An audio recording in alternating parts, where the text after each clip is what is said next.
मेरे छात्र लोग आप लोग पढ़िए। हमसे कोई पूछा कि भैया आपके यहाँ पे छात्र क्यों नहीं है, हमसे कोई मीडिया वाले बंधु पूछे थे, हम बोले यही तो फर्क है ना, यहाँ पे हम छात्रों के लिए बैठे हैं। प्रशांत जी ने खुद बोल दिया बच्चों से, कही तो बच्चों तुम जाओ पढ़ो ना, बड़े भाई हम यहाँ बैठे हैं, तुम काहे परेशान हो रहे हो, तुम्हारे लिए हम यहाँ बैठे हैं, तुम जाओ उस चीज पे फोकस करो जिसके लिए आपके माँ बाप ने आपकी जमीन बेची है, घर के अपने जेवरात बेचे हैं और आपके सपने के साथ यहाँ भेजा था कि जाओ बच्चों पढ़ो वहां पे तुम लोग। तो आपके सपने को पूरा करने के लिए आपके जज्बात को, आपके माँ बाप के जज्बात को रिस्पेक्ट करते हुए, आपके भाई को, इस भाई को रिस्पेक्ट करते हुए प्रशांत भैया ने इस बात को बोला कि आप सब पढ़ाई में ध्यान दीजिए, आपकी लड़ाई मैं यहाँ बैठ के लड़ा रहा हूँ। ये बहुत बड़ी बात है मेरे भाइयों बहनों, बहुत बड़ी बात है कि ये बहुत बड़ी बात है कि कोई आपका एक बड़ा भाई आपके लिए खड़ा होता। आज के टाइम में ना कोई अपना सगा भाई नहीं खड़ा होता बहुत बार आपके लिए, और आज ये अगर खड़े हैं, ये कई चीजों से उठ के खड़े हैं, तो मुझे पूरा यकीन है कि आप इस बात को समझ रहे हैं, इस इनकी संवेदनशीलता को समझ रहे हैं। एक अजीब सा सिनेरियो दिख रहा है कि लोग यहाँ पे मतलब एक तरफ एक सरकार है जो अपनी संवेदनहीनता की परिकाष्ठा को प्रस्तुत कर रही है, और यहाँ दूसरी तरफ एक अपने बड़े भाई है जो संवेदनशीलता की परिकाष्ठा को दिखा रहे हैं। कि आपके लिए सोचिए, इस ठंड में आप रात को आके यहाँ पे 1:30 बजे घूम, फिर भी ये यहीं बैठे हुए हैं। और इस तो इस तरह का प्रयास अगर कोई आपके लिए कर रहा है तो हमें लगता है हम सबका योग धर्म बनता है। सही मायने में धर्म क्या, मंदिर जाना मस्जिद आना धर्म नहीं है। धर्म है सच्चाई के साथ खड़ा होना, धर्म है जब एक कोई अगर मकसद है आपका ज़मीर हो, उस ज़मीर के साथ खड़ा होना धर्म है। तो ये कल रात को भी मैंने देखा, परसों रात को भी देखा कि यहाँ पे कितने लोग यहाँ पे इस आपकी लड़ाई को लड़ रहे हैं। इसलिए आप सबसे आग्रह रहेगा मेरा कि आप मजबूती के साथ बने रहे, और जरूर देखिए आपके परीक्षाएं होंगे, आपके कॉलेजेस होंगे, आपकी अपनी अपनी जरूरतें होंगी, लेकिन इस वक्त अगर हम साथ खड़े यहाँ नहीं हुए, साथ यहाँ रुकना ही इस एनर्जी को बढ़ाने के बराबर है। अगर इसमें हम फेल हुए तो बिलीव मी, आने वाला जो भविष्य है, जब बदलेगा बिहार, जरूर बदलेगा बिहार और बेहतर होगा, तो आपको कहने का एक जमीर कहेगा ना कि जब बिहार बदल रहा था उस इतिहास के दौर पे मैं भी गांधी के नीचे बैठा था। तो इसके लिए मैं आप सबसे आग्रह करता हूँ कि मजबूती के साथ यहाँ डटे रहिए, चाहिए लेकिन फिर लोकेशन में आइए, अपने सभी को जितने लोग हो सकते मैं कहूँगा यहाँ आना है, एक दूसरे के साथ बैठना भी इस एनर्जी को के लिए मल्टीप्लायर इफेक्ट के रूप में काम करेगा।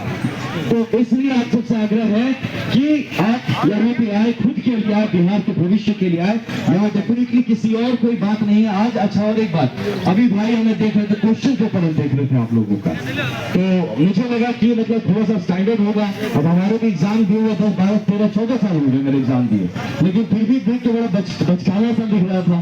फिर लगा था भैया ये कैसे, ये एग्जाम, ये परीक्षा देख के अगर आप एडमिनिस्ट्रेटिव सर्विसेज और पुलिस सर्विसेज ज्वाइन कर रहे हैं तो फिर आप क्या सर्विस डिलीवरी करेंगे, तो भगवान ही मालिक है।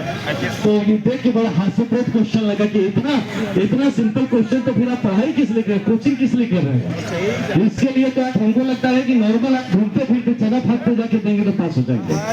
तो इस लेवल का तो बहुत क्वेश्चन है कि 2023 का जनगणना मांग रहे हैं भाई साहब लोग। भगवान मालिक है, लगता है मनु भाई ने किया है 2023 का जनगणना, है ना? उन्होंने कोई पर्सनली जनगणना किया होगा जिसका हिसाब आप लोगों से मांग रहे हैं। तो ऐसे बहुत सारे क्वेश्चंस हैं जिसको देख के व्यथा होती है कि भाई आप किसको चुनने का प्रयास कर रहे हैं इस एग्जाम के थ्रू। तो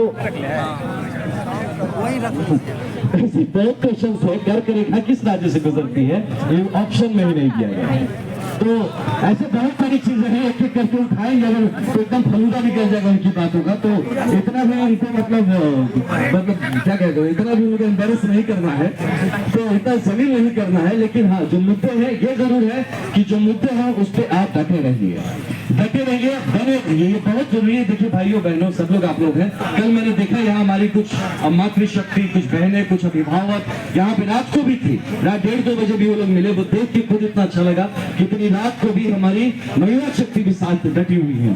तो इसीलिए आप सबसे आग्रह रहेगा कि आप डटे रहिए, बने रहिए। और मैं तो आप लोगों को और एक आग्रह छोटा करना चाहूंगा कि अगर हो सके, है ना, भैया तो लगातार अनशन में बैठे हुए हैं आपके लिए, तो कम से कम 10-10 लोग ऐसे रहे कि जो भैया एक दिन भैया के साथ रोज ना भी कर पाए, भैया को लगातार एक दिन का अनशन तो किया जाए कम से कम साथ बैठ के, है ना।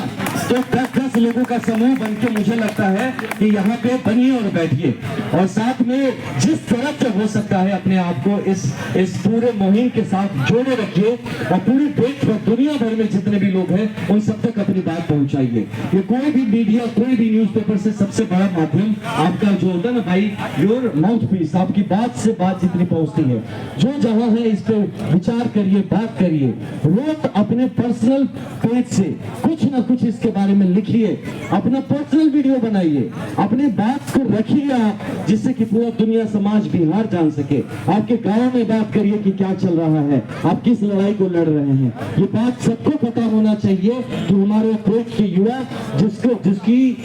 जिसको इसलिए माँ बाप ने भेजा था कि तुम जाओ बच्चा वहां पे अपना करियर बनाओ, आज इस तरह से इनको छोड़ दिया गया है कि अपनी जिंदगी, अपनी जवानी को जस्टिफाई करने के लिए, अपनी किस्मत, अपने भविष्य के लिए इस ठंड में इस तरह से आपको सब चीज का सामना करना पड़ रहा है। तो मेरी तरफ से यही गुजारिश रहेगी कि देखो, मैं भी आप में से ही एक हूँ, जिस तरह से मैं भी आप जैसा ही एक अभ्यर्थी परीक्षार्थी था, तो मैं आपकी दर्द को भली भांति समझ सकता हूँ। और बहुत ज्यादा पुराना भी नहीं हूँ, मैं रिटायर तो हुआ नहीं, पीछे में छोड़ गया हूँ। हाँ, तो पीछे में छोड़ने का कारण भी यही था कि ये जो दुर्दशा हो रहा है ये देख के बर्दाश्त नहीं हुआ। अभी हम जैसे लोग, प्रशांत भैया गई, अब देखिए ये तो इंटरनेशनल सिविल सर्वेंट थे, हम तो नेशनली थे, भैया तो यूनाइटेड नेशंस के लिए काम कर रहे थे। तो वो सब छोड़ के जब इनको लगा कि नहीं, यहाँ की पूरी व्यवस्था में कुछ प्रोफेशनलिज्म लानी जरूरत है, यहाँ बेहतरी लाना जरूरत है, तो उन्होंने किस तरह से अपना करियर छोड़ के लग गए और अब पूरी तरह से अपने आप को सर्वस्व झोंक दिया। तो हम सब की ये जरूरत, ये हमारी जिम्मेदारी बनती है कि हम लगातार यहाँ पे बने रहे, डटे रहे, मजबूती से रहे। आज अगर हम यहाँ पे 1000 लोग हैं तो शाम तक 2000 होने चाहिए, रात को 3-4 हजार होने चाहिए। ये मैसेज तब जाएगा जब हम लोग यहाँ पे अपनी संख्या बल का भी प्रदर्शन करेंगे। तो इसलिए आप जितना हो सके, जहां से हो सके, कृपया यहाँ पे बने रहिए, आप सबसे मेरी गुजारिश है।